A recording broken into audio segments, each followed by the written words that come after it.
Така, здравейте! Започвам преобразяването на тази малка, но в същото време много шикозна масичка. Имам известни идеи за нея, доста скромни към този етап, но не желая и да я претрупвам. Първата стъпка, която ще предприема, е да направя опит за така нареченото домашно кракле. Взела съм си съвсем обикновено C200 на Мегахим и покривам. Ще се постарая да покрия цялата маса.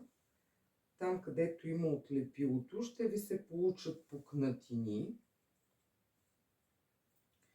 Там, където няма съответно, няма да ви се получат.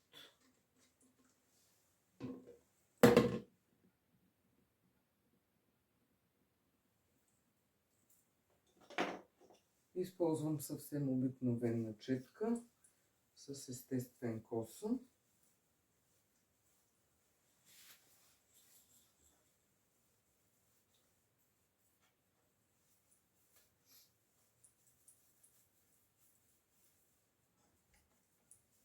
Разнасям си лепилото.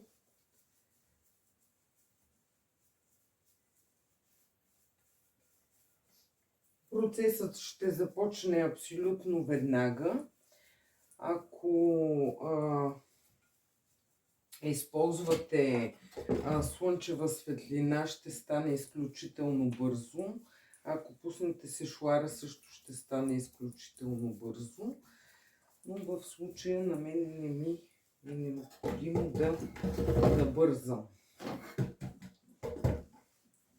Затова ще я оставя да изсъхне, вече напукана, и ще преминем към втората стъпка.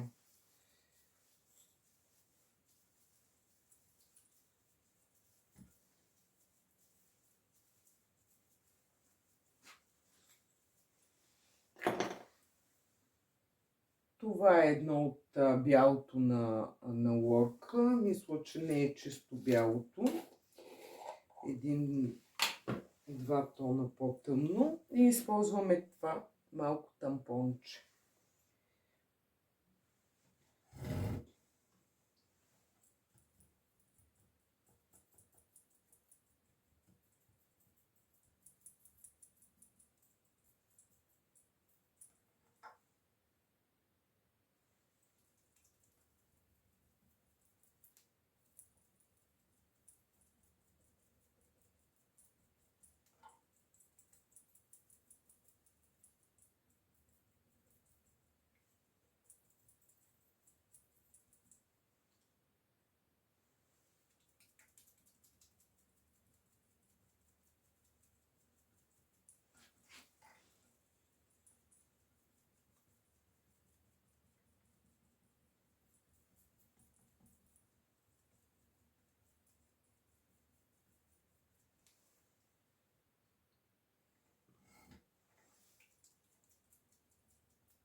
Така, трябва да ви кажа, че вече започнаха да се образуват пукнатини, а аз се връщам след малко, когато масата е напълно изсъхнала и мога да продължа с втората стъпка. Така, домашното ни кракле е готово. Ето, може да го видите как се е получило. За мен резултатът е задоволителен, даже повече от задоволителен. И сега ще се опитам да смеся два цвята на лорка.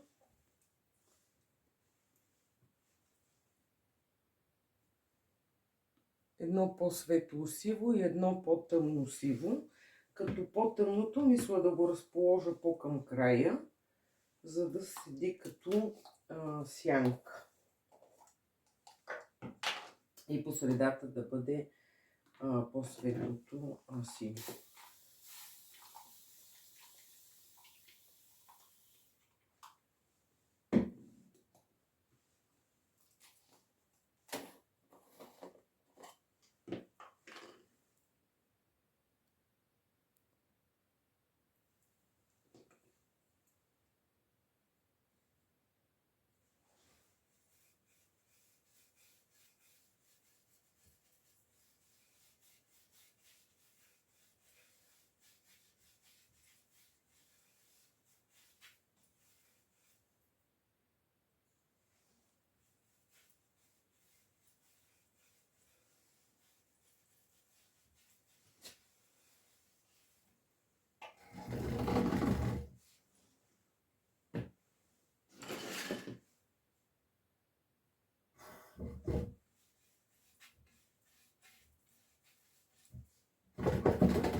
Започнах вече с по-светло сивото. Слагам по много малко боя, защото ми се иска пукнатините да останат отдолу и те остават, виждат се.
Така, видяхте, че имам четка за всеки от двата цвята. И сега започвам да използвам неутралната четка, която трябва да смеси цветовете. Едно космиче тук ме притеснява.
Така, двата цвята са добри, няма съществена разлика между тях.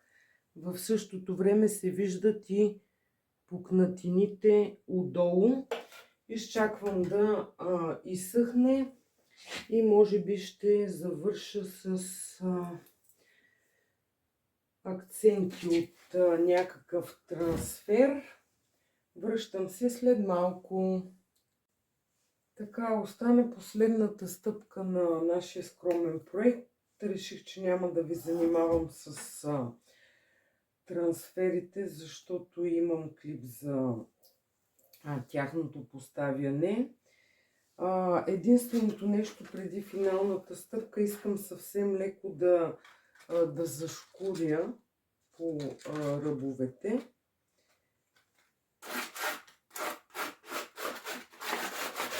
След което ще лакирам.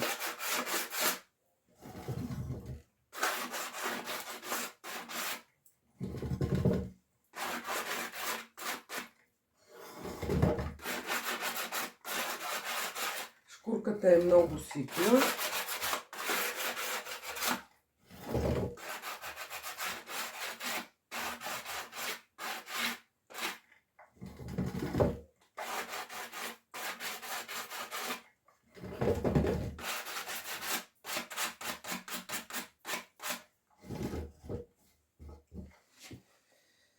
Така, съвсем спокойно мога да направя финалната стъпка. Четка си търся сега в момента.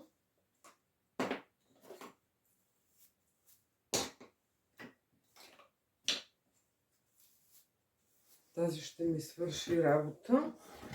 Виждате колко бързо и колко лесно си направихме една масичка. И ни остава само да лакираме. Напоследък за тази цел използвам новия лак на Лорка. Това е хибридния им лак. Или това е лакът, който е полиуретан плюс акрил. Доволна съм от лака. Съхне бързо. Придава един съвсем лек гланц на повърхността. Използвам четка с синтетичен косъм.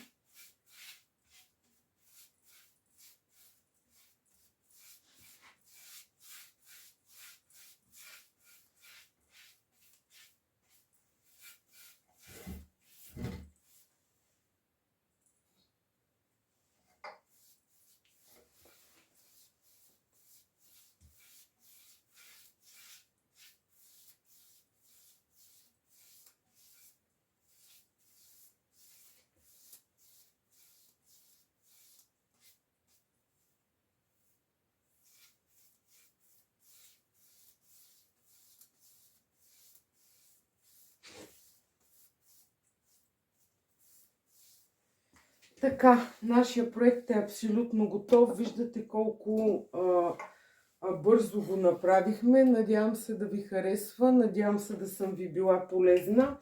Не забравяйте да се абонирате и до нови срещи!